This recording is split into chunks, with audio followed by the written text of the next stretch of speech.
High everyone welcome back to my channel. आज আমি আপনাদের সাথে শেয়ার করব আলু পটলের ডালনা রেসিপি। খুবই সিম্পল একটি রেসিপি, অনেকেই হয়তো ঘরে প্রায়শই বানিয়ে থাকে, তবে আমি কিভাবে তৈরি করি সেই রেসিপি আজকে আপনাদের সাথে শেয়ার করব।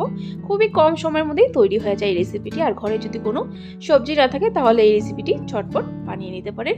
তো কিভাবে তৈরি করা হয় চলুন দেখে নেওয়া যাক আজকের এই ভিডিও। আলু পটলের ডালনা তৈরি করার জন্য আলুগুলোকে এভাবে একটু ছোট টুকরো করে কেটে নিয়েছি, এভাবে ডুমো ডুমো করে। তার সাথে নিয়েছি পাঁপড়। দেখুন এই যে লিড জাতের যে মশলাদার পাঁপড় আছে সেই পাঁপড় দিয়ে তৈরি করব। এই পাঁপড়টা দিয়ে ঝোলটা তৈরি করলে খেতে কিন্তু দুর্দান্ত লাগে। আপনারা চাইলে আপনাদের পছন্দ অনুসারে পাঁপড় দিয়ে তৈরি করতে পারেন এই ডালনা। তো চলুন রান্নাটা শুরু করা যাক। গ্যাসের ফ্লেম জ্বালিয়ে এখানে একটা কড়াই বসিয়ে দিয়েছি, এর মধ্যে দিয়ে দিলাম পরিমাণ মতো সরষের তেল। রান্নাটা আমি সরষের তেল দিয়ে করছি, আপনারা চাইলে সাদা তেল দিয়েও করতে পারেন। তেলটা গরম হয়ে গেলে আগে পাঁপড়গুলো ফ্রাই করে নেব।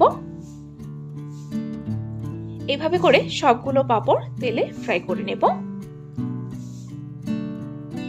সো ফ্রেন্ডস, সবগুলো পাঁপড় ফ্রাই করে নিয়েছি। এখন সেম তেলে ফোড়নে দিয়ে দিলাম 1 টিস্পুন পরিমাণ গোটা জিরে। জিরেটাকে 10 থেকে 15 সেকেন্ড সময় নিয়ে ভালো করে ভেজে তারপরে এর মধ্যে দিয়ে দিব কেটে রাখা আলুগুলো।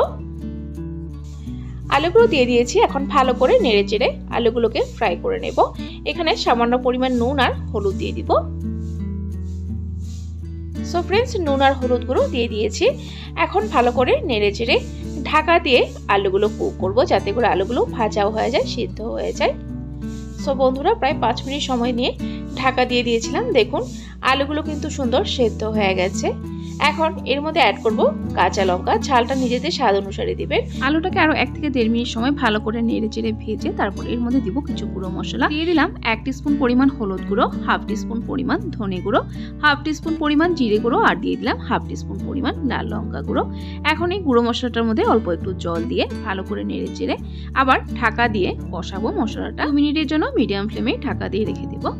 সো ফ্রেন্ডস, 2 মিনিট হয়ে গেছে। 2 মিনিট পর ঢাকনাটা তুলে দিচ্ছি। দেখুন মশলা থেকে তেল একদম আলাদা হয়ে বেরিয়ে গেছে।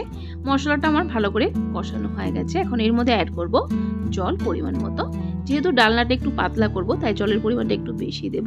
আর পাঁপড়ে কিন্তু অনেকটা ঝোল টেনে নেয়, তাই জলের পরিমাণটা আগে থেকে একটু বেশি দেবেন। আর এখানে আমি কিন্তু গরম জল ইউজ করেছি। এখন একটা বয়েল আসার অপেক্ষা করব।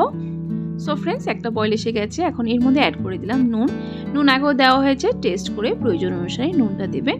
নুনটা দিয়ে ভালো করে নেড়ে চেড়ে এর মধ্যে ভেজে রাখা পাঁপড়গুলো এভাবে হাত দিয়ে টুকরো করে দিয়ে দিব। আমি যেহেতু ঝোলটা পাতলা করব তাই বেশি সময় আর কুক করব না। যদি আপনারা গ্রেভিটা একটু ঘন চান তাহলে আরেকটু সময় কুক করে নেবেন।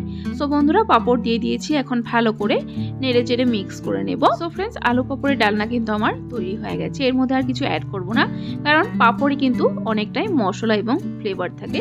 সেই ফ্লেভারে আলু পাঁপড়ের ডালনাটা খেতে দুর্দান্ত লাগে। এখন ঢাকা দিয়ে 2 মিনিটের জন্য স্ট্যান্ডিং টাইমে রেখে দেবো, তারপর সার্ভ করে নেব।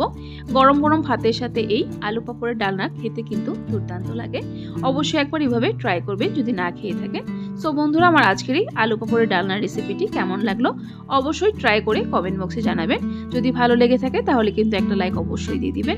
আর এরকম নিরামিষ রেসিপির আপডেট পাওয়ার জন্য আমার চ্যানেলটাকে সাবস্ক্রাইব করে দিবেন। সাবস্ক্রাইব করে পাশে থাকা বেল আইকনটা ক্লিক করে অল করে দিবেন, তাহলে আমার চ্যানেলে যখনই কোনো নতুন রেসিপি আসবে নোটিফিকেশন আপনাদের কাছে পৌঁছে যাবে। ভিডিওটি সম্পূর্ণ দেখার জন্য অসংখ্য ধন্যবাদ। ভালো থাকবেন, সুস্থ থাকবেন।